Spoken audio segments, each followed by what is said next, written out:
Terima kasih, sedang kita bertemu lagi dalam seminar kita tentang Santa Teresa dari Kanak-kanak Yesus. Sebagaimana kita sudah melewati beberapa seminar dengan tinjauan yang bagus, tinjauan biblis, tinjauan psikologis dari misi, dan kali ini saya diminta untuk berbicara tentang beberapa tema ajaran pokok Santa Teresa. Karena mereka ini, Santa Teresa ini adalah salah satu pujangga, artinya doktor, artinya ajarannya itu diakui gereja secara universal. Ajarannya itu bisa membawa sesuatu yang baru bagi gereja, untuk membaharui gereja, baik secara institusi maupun secara teologis. Maka memang Santa Teresa itu punya bahan yang sangat banyak. Sehingga saya memilih satu tema yang sangat sederhana, yaitu mencintai sesama. Kasih yang bersifat kodrati, kasih yang adikodrati, dan kesulitan dalam mencintai sesama. Mengapa ini saya angkat? Karena kasih yang kodrati, kasih yang adikodrati, atau katakanlah mencintai sesama itu semua orang pasti berbicara. Yesus pun berbicara tentang itu. Tetapi apa yang menjadi sumbangan penting Santa Teresa dalam aspek ini? Sumbangan Santa Teresa adalah bagaimana dia bisa mengatasi kesulitan-kesulitan di dalam mencintai. Dan itu yang mau kita lihat pada poin ketiga. Ini sangat menarik. Kasih yang kodrati ini didasarkan pada prinsip yang sama, bahwa kita ini manusia. Karena kita manusia, kita mempunyai kemampuan, kekuatan, dan apa yang diberikan secara manusiawi, secara kodrati, kemampuan untuk mencintai orang lain. Ini secara kodrati semua orang punya. Bahkan binatang pun itu memperlihatkan dimensi atau aspek kemampuan untuk mencintai orang lain, mencintai sesamanya. Nah, kitab suci juga berbicara tentang ini. Kitab suci katakanlah kasihi sesamamu seperti dirimu sendiri. Baik dalam perjanjian lama maupun dalam perjanjian baru, kita bisa lihat itu. Rujukan tentang kasih yang bersifat kodrati, bersifat manusiawi. Artinya kita secara manusiawi tidak bisa menolak untuk mencintai orang lain. Ya, kita punya kemampuan untuk mencintai sesama itu secara kodrati. Itu nanti orang-orang ahli berbicara tentang dimensi antropologis dalam mencintai. Baik. Nah, cinta yang kodrati ini, sasaran yang paling dekat adalah keluarga atau orang-orang dekat. Karena secara kodrati, kita hanya bisa menjangkau orang-orang yang berada bersama kita, yang secara fisik dekat dengan kita, bersentuhan dengan kita, atau berelasi dengan kita. Maka keluarga itu menjadi momen pertama untuk mengasihi dari dimensi atau aspek kodrati ini. Keluarga. Sehingga nanti kita lihat bagaimana Santa Teresa begitu merasa dicintai oleh keluarga dan begitu mencintai keluarga. Sehingga kemudian dia yakin bahwa mencintai keluarga itu tidak menjadi penghalang bagi dia untuk menyerahkan diri, untuk mencintai Allah, dan untuk mewujudkan apa yang dikehendaki oleh Allah. Karena mencintai secara kodrati pun itu dikehendaki oleh Allah. Ini salah satu surat yang dia tulis untuk bapaknya. Saya sekarang sedang retret, dan selama retret kami dilarang untuk menulis. Tetapi saya diizinkan oleh Muder untuk menulis. Jika tak diizinkan untuk menulis, agar tidak mengganggu keheningan retret, tetapi apakah bisa menjadi satu gangguan kalau saya menulis kepada seorang yang kudus? Artinya dia menganggap bapaknya itu orang kudus, orang saleh, maka tidak akan menghalangi atau tidak akan mengganggu retretnya ketika dia harus menulis surat untuk. Ini yang kedua, kita lihat kasih adikodrati atau kasih Kristiani. Ya, dasar untuk cinta yang kodrati tadi adalah manusia, aspek kemanusiaan kita. Sedangkan cinta yang kodrati atau adikodrati ini berdasar pada persaudaraan ilahi dengan Kristus. Artinya sakramen permandian itu menjadikan kita anggota-anggota gereja, menjadikan kita anggota tubuh mistik Kristus. Kita dijadikan anak Allah oleh Sang Anak, artinya oleh Yesus Kristus. Konsekuensinya apa? Konsekuensinya kita bersaudara dalam dan atas nama Kristus. Sehingga di situ tercipta satu komunikasi dengan Kristus, yang melalui Kristus kita bersatu dengan seluruh dunia. Ini kalimat ini penting sekali karena sangat teologis dan sangat mendasar. Ya, tercipta satu komunikasi, satu relasi, satu hubungan, satu kedekatan atau persatuan dengan Kristus yang dalam dan melalui persatuan ini kita bisa bersatu dengan orang lain. Artinya, ketika saya mengasihi orang lain, maka saya mengasihi orang lain karena kekuatan, karena persatuan dengan Kristus. Jadi, sebagai orang Katolik, kita mempunyai dua dasar untuk mencintai orang lain, yaitu karena kita manusia, ya, dan kedua karena kita berada dalam satu keluarga Allah karena sakramen permandian, karena iman akan Yesus Kristus. Jadi Kristus bukan hanya model tetapi juga dasar dan sumber kasih.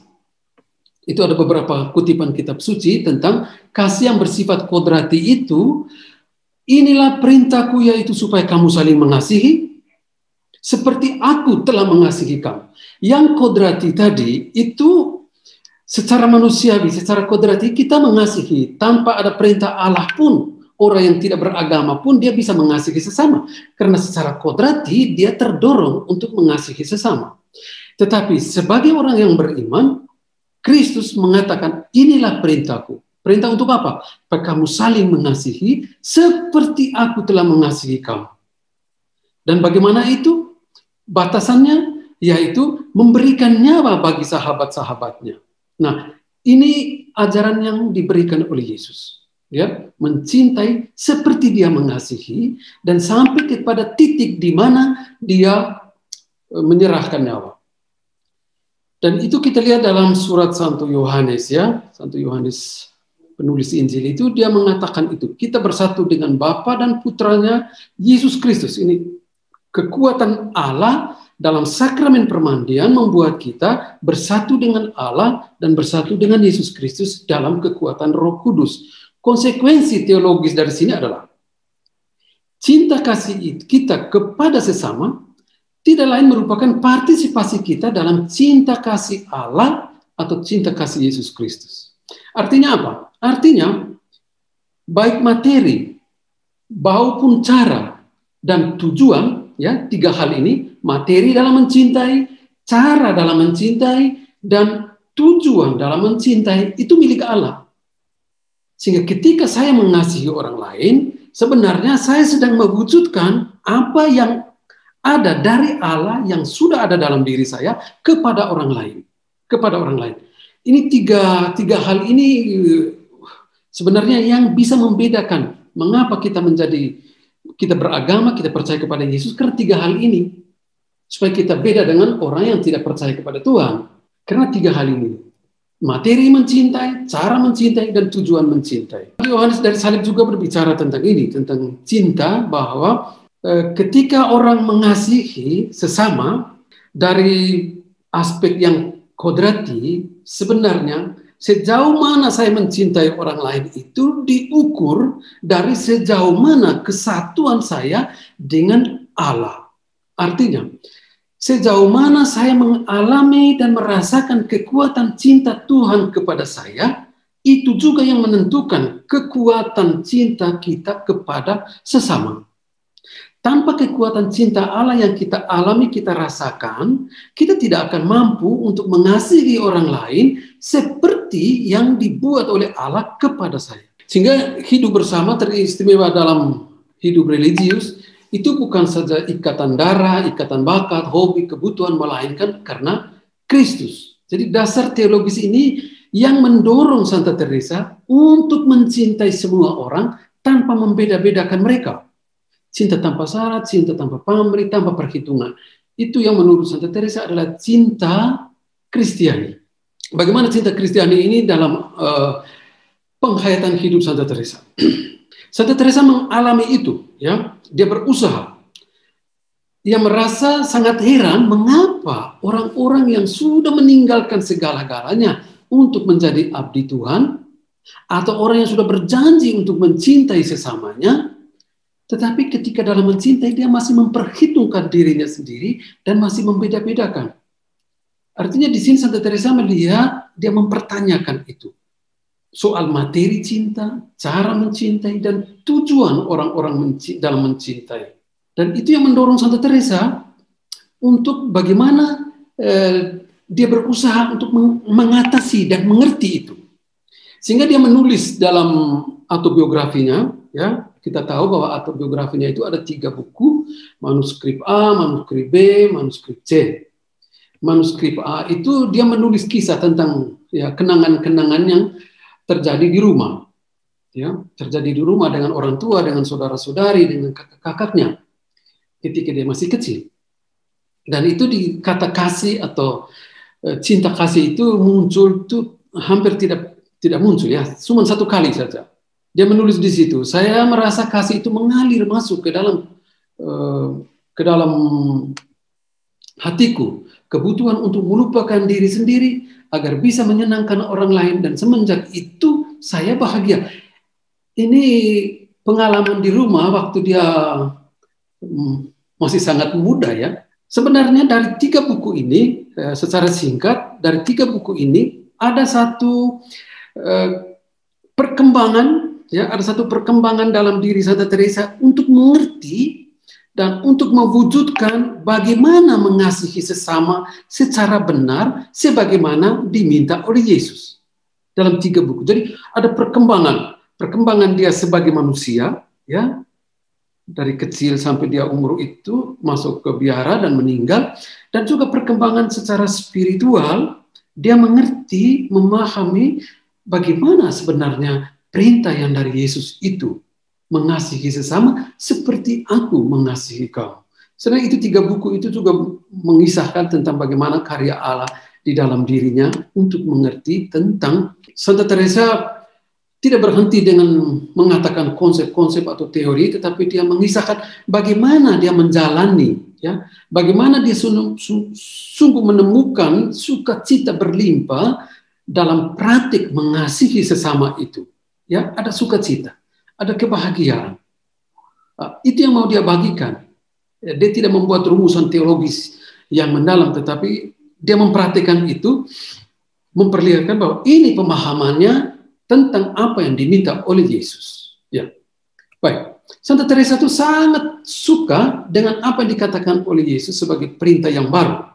Ya, perintah yang baru. Artinya dia mau meyakinkan kita bahwa perintah baru dari Yesus ini, ya, mau membantu kita untuk benar-benar bersatu dengan Tuhan. Artinya bagaimana kita mengerti, ya, bagaimana kita mengalami, bagaimana kita merasakan cinta Allah ini. Nah, dengan kekuatan cinta Allah ini, kita mampu untuk mengasihi sesama. Ini sebenarnya yang mau dicari oleh Santa Teresa. Mengapa Yesus katakan ini perintah yang baru kuberikan kepadamu? Ya, perintah yang baru kuberikan kepadamu ketika Yesus dengan para muridnya itu mengadakan perjamuan terakhir. Yesus mengatakan itu, seperti aku mengasihi kamu, ya, hendaklah kamu saling mengasihi seperti aku mencintai kamu. Ya, itu kalimat itu berdengung terus di dalam pikiran Santa Teresa. Berdengung bukan berarti dia mau mengkonsepkan itu atau membuat teori tentang itu, tetapi dia mau mencari perintah yang baru ini, bagaimana bisa mewujudkannya. Santa Teresa menulis temuannya itu, dia katakan begini, kini saya tahu bahwa cinta kasih kepada sesama yang sempurna terletak dalam menanggung keterbatasan sesama, tidak heran melihat kelemahan sesama, merasa senang bila melihat kebajikan-kebajikan yang terkecil sekalipun yang mereka lakukan, artinya yang sesama lakukan. Tetapi terutama saya menginsafi bahwa cinta sesama tidak boleh tinggal tertutup di dalam hati. Ini yang setelah dia memperhatikan apa yang diminta oleh Yesus, dia merumuskan kalimat ini. Ya, dia merumuskan kalimat ini. Nanti kita lihat beberapa contoh konkret tentang usaha dia mewujudkan cinta Allah ini. Ketika Yesus memberikan perintah baru, yakni perintah dari dia sendiri, seperti dikatakannya, selanjutnya ia tidak berbicara lagi tentang mencintai sesama seperti dirinya sendiri, melainkan seperti dia, artinya seperti Yesus mencintai mereka. Seperti dia senantiasa akan mencintai mereka sampai akhir zaman. Bagi Santa Teresa, seorang itu layak dicintai sebagai sasaran cinta hanya dalam tataran dan tingkatan cinta Allah kepadanya. Demikian juga ia dicintai dalam tataran dan tingkatan kesatuan kita dengan Allah. Artinya sejauh mana persatuan cinta saya dengan cinta Allah, sejauh itu juga kualitas cinta saya kepada orang lain. Jadi yang menentukan cinta saya kepada orang lain itu bukan saya, tetapi Allah sendiri. Kualitas cinta Allah kepada saya yang saya alami, ya, kualitas cinta Allah itu kepada saya yang saya alami, maka kualitas sejauh itu juga yang bisa saya berikan kepada orang lain. Sehingga yang menjadi ukuran di sini bukan sayanya, tetapi Allah melalui saya kepada orang lain. Sehingga Santa Teresa melihat bagaimana Allah mencintai orang itu lewat saya. Kita masuk ke poin yang ketiga, yaitu kira-kira 2 poin besar, ya.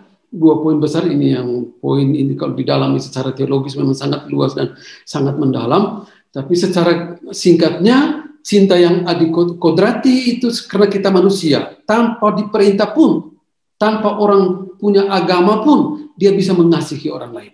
Dia bisa peduli dengan orang lain, dia bisa memaafkan orang lain, tanpa dia mengenal maaf dari Allah. Cinta yang adikodrati itu adalah satu perintah dari Tuhan Yesus kepada orang-orang yang percaya kepadanya. Dan yang ketiga, bagaimana Santa Teresa menjalani perintah Yesus yang baru itu. Bagaimana dia mengatasi kesulitan-kesulitan.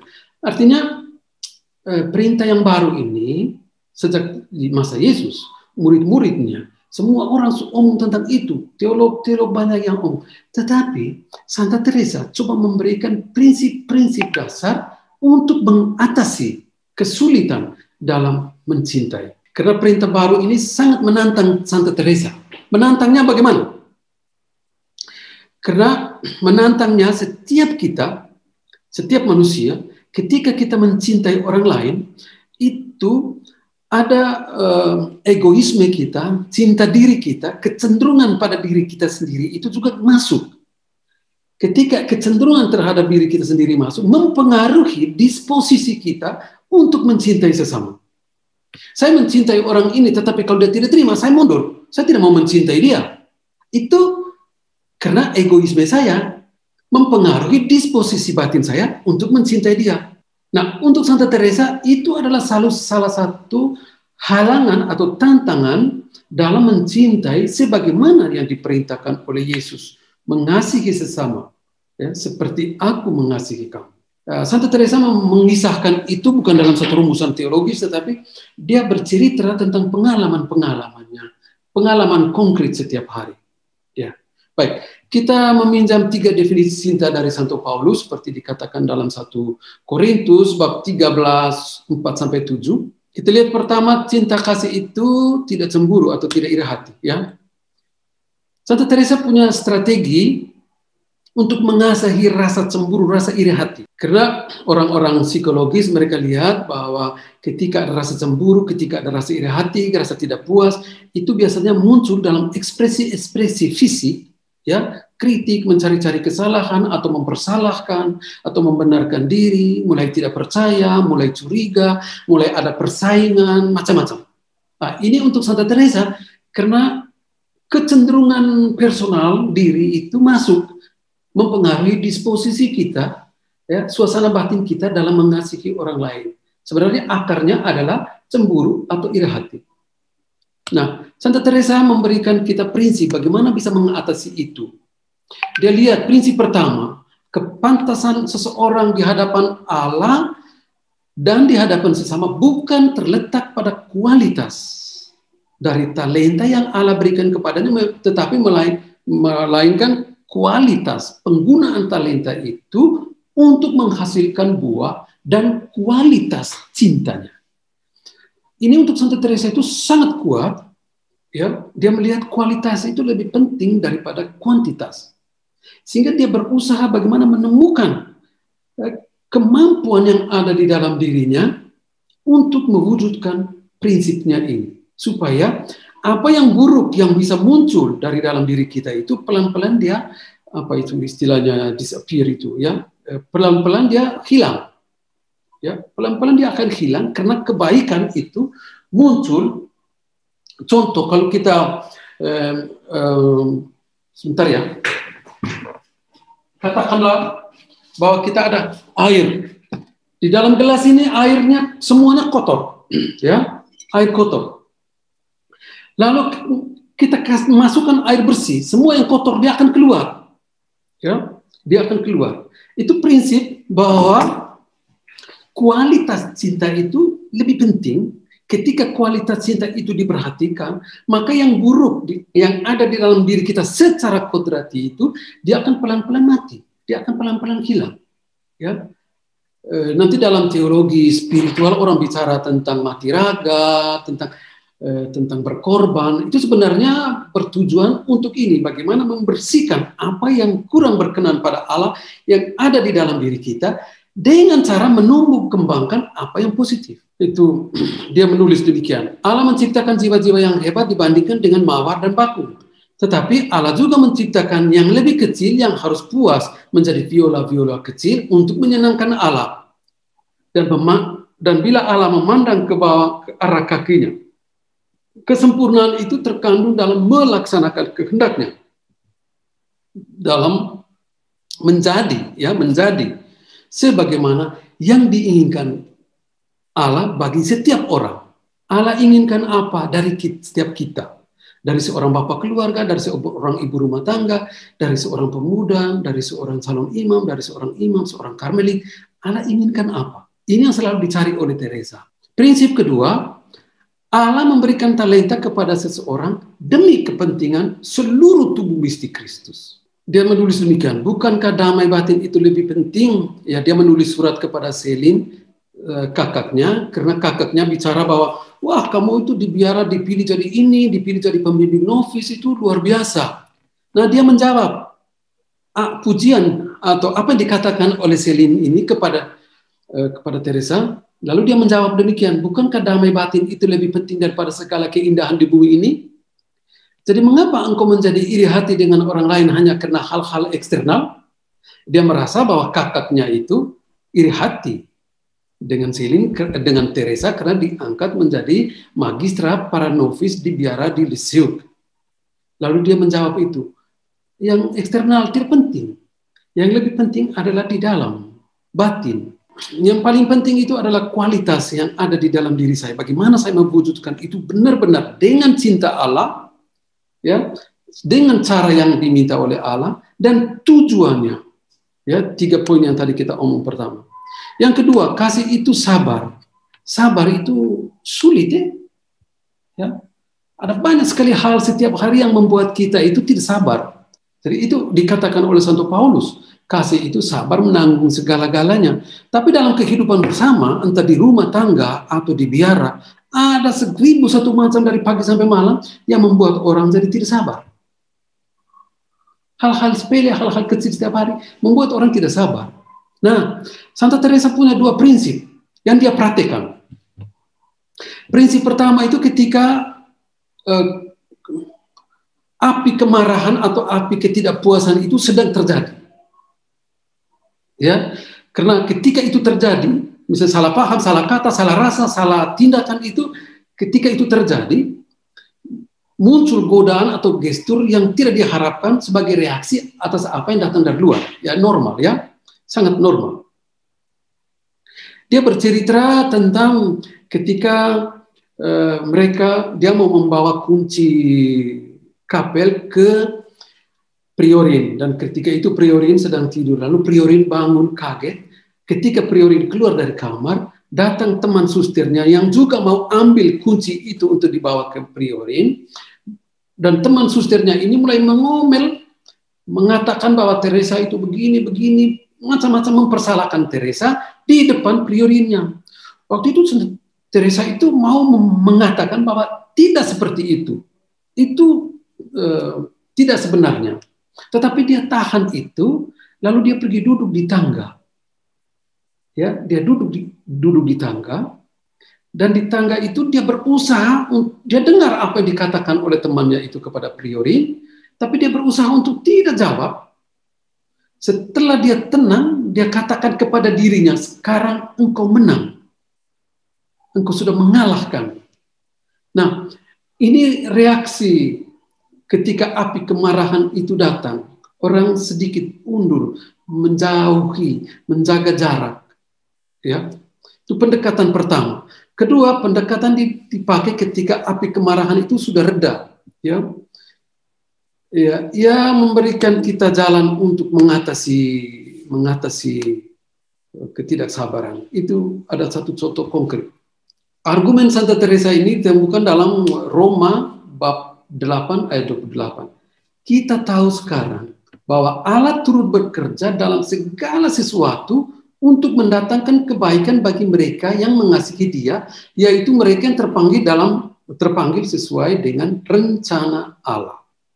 Teresa sangat sadar dengan tindakan Yesus ini. Ya. Santa Teresa sangat sadar dengan kalimat-kalimat ini, ya.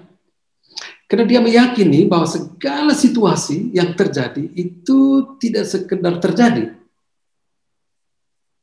Ya, perjalanan hidup seseorang itu tidak sekedar karena ya sine qua non, ya seharusnya terjadi demikian. Tidak, itu semua direncanakan oleh Allah.